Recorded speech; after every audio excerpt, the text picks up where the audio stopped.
So is anybody else excited and energized by the conversation we've been having this morning? Yeah. It's been fantastic. I'm going to start out today's conversation with a big assumption here. And the assumption is that we already understand the challenge in front of us.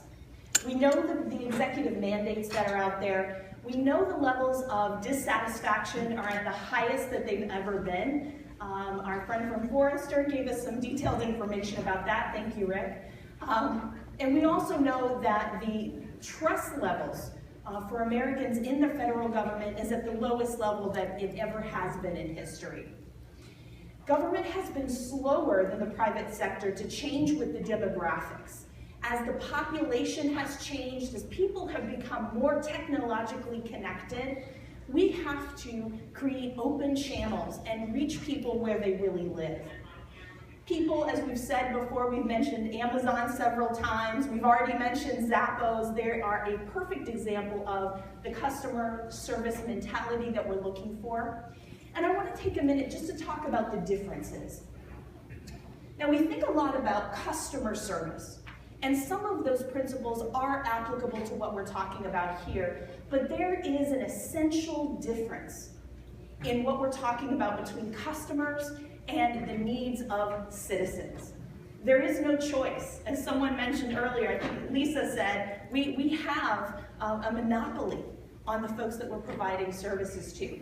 I'm going to show you an example of one of the agencies that is actually, I feel, leading the pack in citizen experience. And one of the reasons they may be doing this is because there is some competition from the private sector, and competition tends to drive the development and the innovation around customer service, and in this case, citizen service. So why does CX matter? Why do we have this many people in a room spending this amount of time talking about this matter? It's because the citizens are the government. Government is by the people, for the people, and we all are trustees in this equation. We want to make sure that we are putting this service back into public service. We want to meet the needs that the citizens have, no matter what the changes in demographics look like, no matter where they come from or who they are. We have a dedication to delivering the service that they need. We've got to meet the changing times. Our ultimate goal, if you really think about it, is to build trust in the government.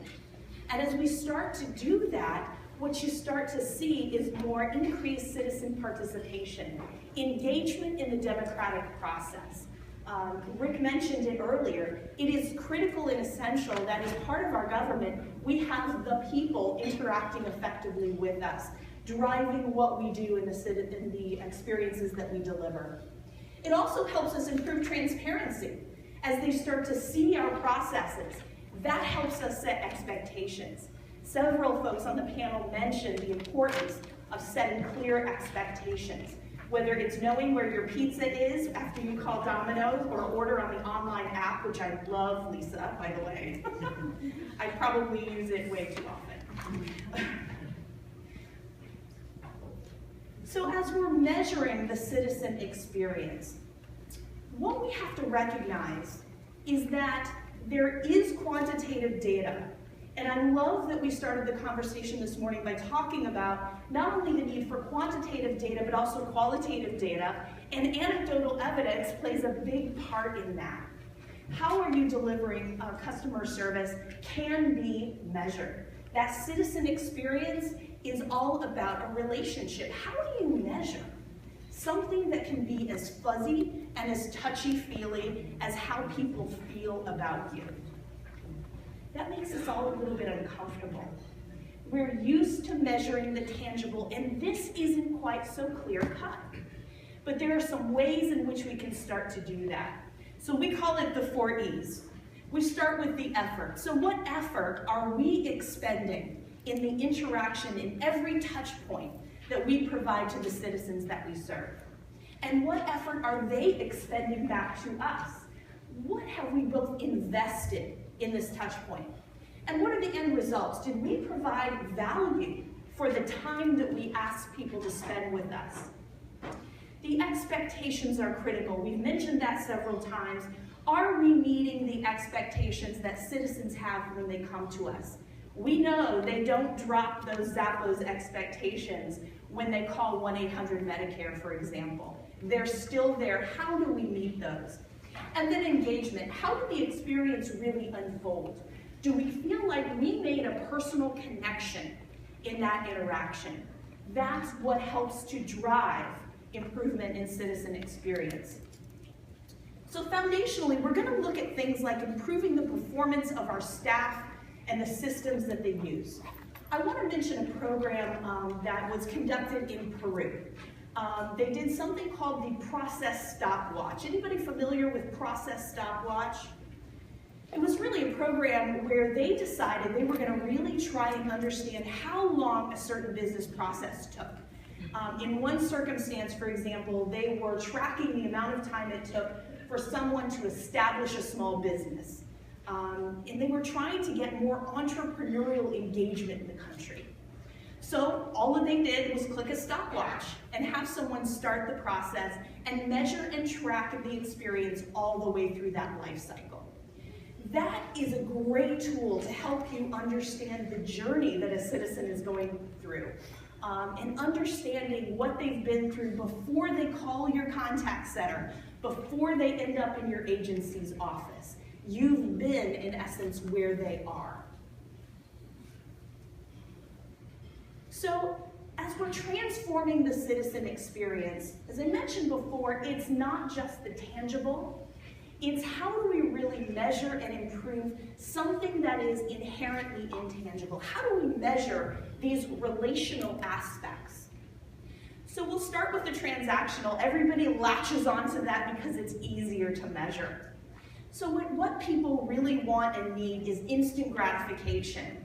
Increasingly today, people want to be able to get the information they need in an instant. We demonstrate through that instant gratification that we value their time. They are important to us.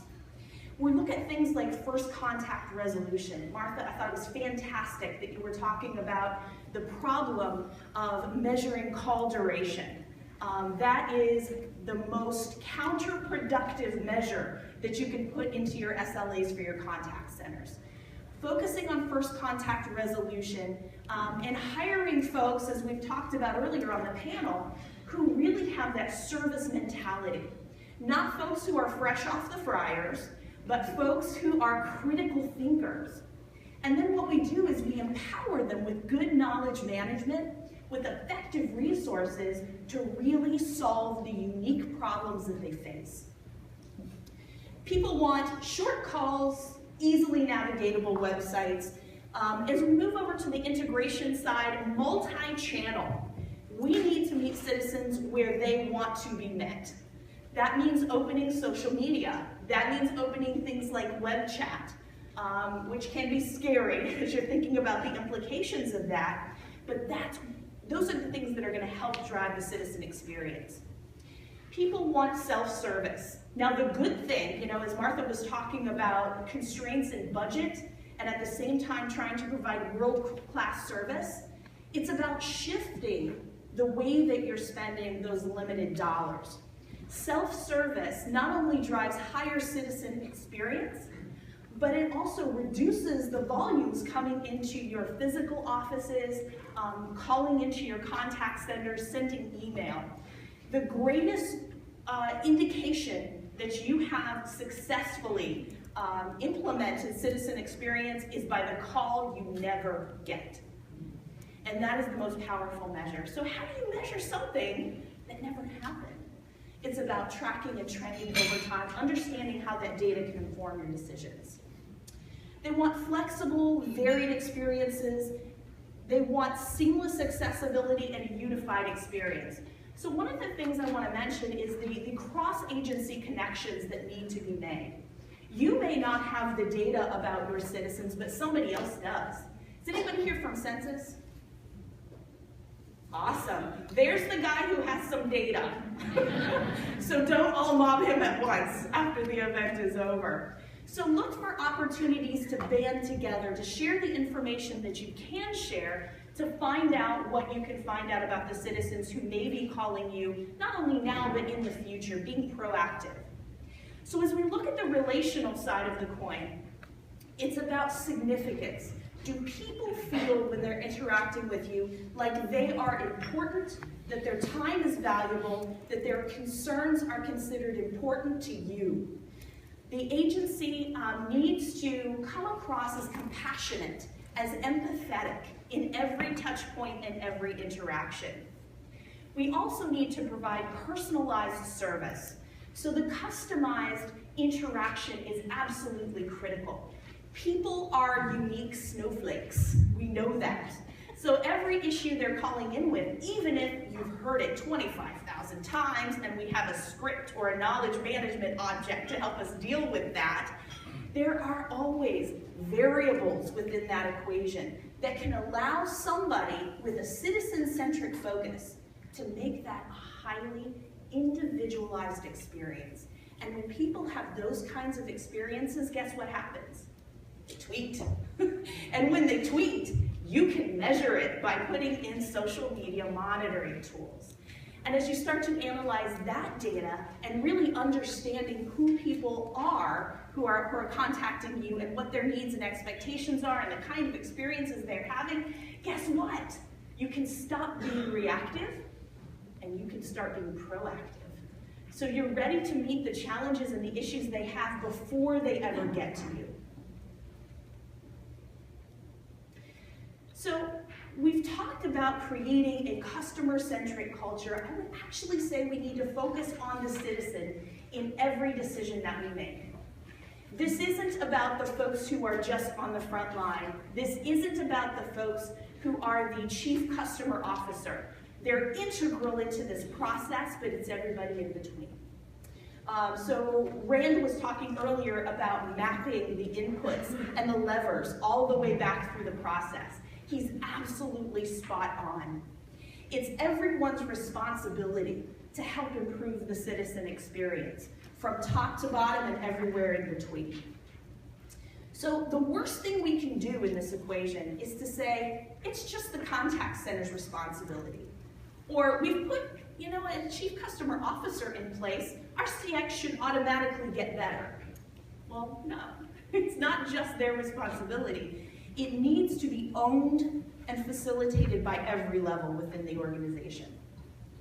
So we've got a 4-quadrant model because everybody likes 4-quadrant models.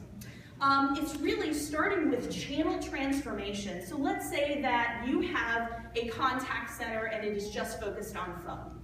That's great. You can make huge strides with that.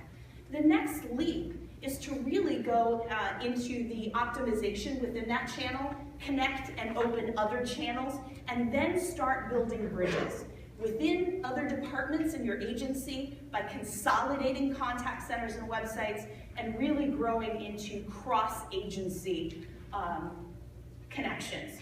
For example, we have the distinct pleasure and opportunity with working with CMS. Anybody from CMS here? Okay, well, if they were, they would say hi. We are working with them to roll out the Affordable Care Act. And we're actually working with the contact center for the federally facilitated marketplace. And as you are or may not be aware, the tax implications associated with that are just hitting for the first year. So folks from the IRS, I know you're here, right? Anybody from IRS? Great. So this is the first year you're having to handle, what are we going to say when people call in? How are we going to figure out what we said? The perfect opportunity for this cross-agency connection is to get CMS and IRS together, talking about how can we make sure that the level of service we're providing, someone's whistling at me, thank you. Oh, it wasn't that kind of whistle, was it? So how can we make sure that IRS and CMS are talking effectively, providing consistent information, warm transfers, really providing a holistic citizen experience around an issue that they both deal with. So the 4 E's of transformation: education, enhancement, expression, and empowerment. One of the critical things to understand here is that we're enabling leadership and we're also creating frontline ownership. So it's beholden upon every level in the organization to really focus on making change. So we talked about the need to know the audience and their behaviors. There are a lot of opportunities technologically to learn to do this. So focus on solutions looking at big data analytics. There's a lot of data out there. Find the folks who can connect you with the right information and analyze that appropriately so you know what to do with it. Sentiment analysis can be critical in being more proactive. Artificial intelligence for experience design.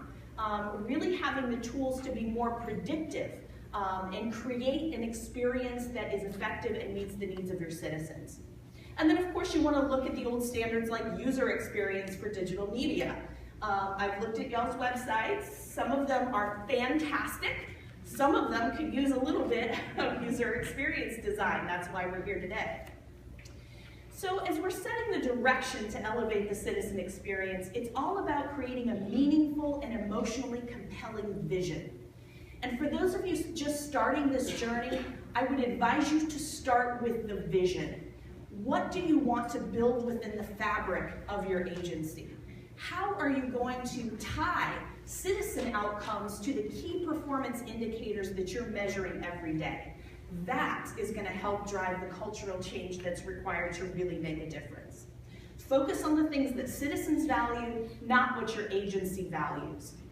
Begin small, start to build momentum, and measure your outcomes all along the way. Empower those on the front lines and gain commitment for CX outcomes. Measure everybody on the impact that they have on the citizen experience. So we all know the technical aspects of this. We've got our contact centers, so making sure that we're hiring in for those citizen experience expectations. Use of data mining and social media monitoring can help you be more predictive in not only staffing workforce up to be able to meet the needs of the volumes, but to really understand the why people are going to be calling in and be ready to handle that right as people come in the door or on the phone. So we need to work on websites. There are multiple opportunities out there to create mobile apps and really open the mobile space. You'll see the stats here that approximately 20% of Americans only have internet through their mobile devices, and lots of people are used to using those. Again, if you can make those more transactional elements or informational only elements that you are providing services for every day, make those non-interactive so it doesn't require a person to do that. Build an app to handle it, put it on the website. I can't tell you the last time that I have gone to the BMV. Indiana, for example, has done a great job of putting all of the transactional elements really on the web. I haven't had to talk to anybody from the BMV for probably 7 years. It's pretty incredible. So what's next for communications for us? Web presence improvement, data analytics collection and analysis, really understanding what it's telling you, feeding that into the journey mapping and design of citizen experience. A note about the U.S. Postal Service. Anybody from Postal Service here? Awesome, you, sir, rock. So I want to call out the U.S. Postal Service as being a shining example. What they have done is exactly what I've been telling you to do this morning. Having a strong web presence with most of the transactions available online. They come to where citizens are. There's individualized service, customizable products. So if I want a picture of my dog on a set of stamps, guess what? I can do that. And I can do that through the web. If I want somebody to come to my house to pick up a package, do it through the app. Somebody shows up at your house to do that. So they have robust web apps. They're connecting multiple channels. Through web, mobile, phone, email offices, they're meeting citizens where they are. They're partnering effectively with the private sector as well. So those services that citizens expect that they can't deliver, they're finding a way to deliver them through the private sector. So if you haven't done this lately, highly encourage you to go online and get some experience with U.S. Postal Service. They're doing a ton of things right. Congratulations, sir. All right, several other of your agencies are really raising the bar. Nearing 90% customer satisfaction for websites. Social Security Administration, as Rick mentioned earlier, is really raising the bar for us. HHS, IRS, DHS, DOE, you're all really upping your web game. And that's a huge component of providing that information that people need. So putting it all together, time is of the essence. We're already behind the curve. The time to make changes now. We've got to empower everybody in the organization to create that citizen-centric mentality that we need. So data is going to be critical to resolution, but the one thing I want to leave you with is that change is not going to happen through data alone. It's not about the tangible, it's about the relational. And if we don't focus on people, we're never going to be able to make that change. So find ways to focus on cultural change and drive the citizen-centric decision-making in every aspect of the agency. Thank you very much.